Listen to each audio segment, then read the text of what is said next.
Hindi siya nightmare, but may nangyari kasi na the year before I was launched as Jowa Ball, something happened that if it had happened, wala po ako dito ngayon, feeling ko.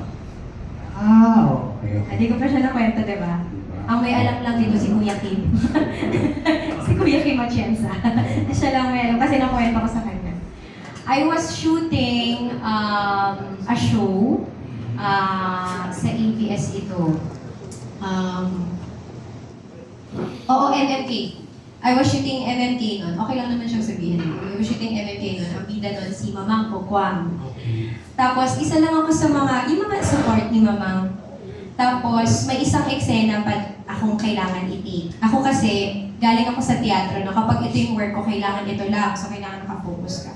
So, the whole day, I was shooting. And I only had one more scene left. Tapos, na hinihintay ko. Biglang tumawag sa akin ang production, the late Tita Lisa. Tumawag sila because the production of Miss Saigon went back to the Philippines. And they wanted to hear me sing again. Because they wanted me to sing for Gigi. Tapos, I was needed to be in Makati ng 8 p.m. Umalis, kailangan, Kim, can you come? Because they just want to hear you sing and that's it. You're in. Okay na. So, meron akong, I can't, because I'm on the set. I cannot go, I'm not the lead. I cannot.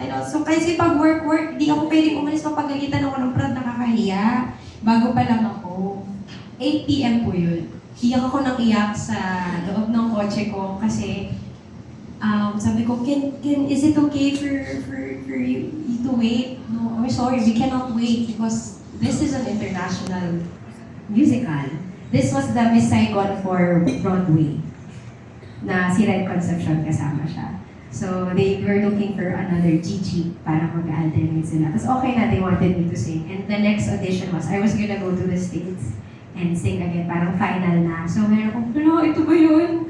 It's a musical, it's my dream. I was named after Miss Saigon, kaya ako Kim. Pero ang katawan ko pag Gigi, ano kaya yun? So meron akong, I can't. Ending, hindi ako nakapunta dun sa final audition in Makati. Na-take ang eksena ko ng 12 midnight. At nung pinalabas sa TV, yung eksenang yun, kunwari, ito yung camera at set ako.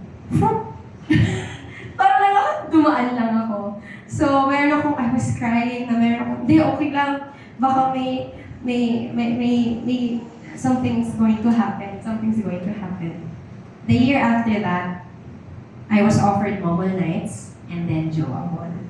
And lumaki yung role ko sa Kadenang Ginto na Savannah.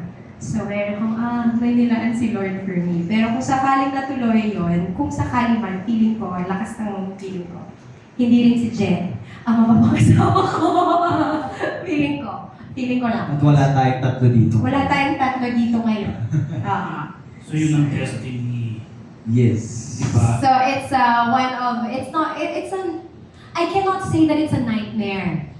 I can say that it's just one. Alam mo yung mga panaginip minsan na hindi mo maintindihan yung feeling mo. Kasi parang kailangan mo siya mapanaginipan.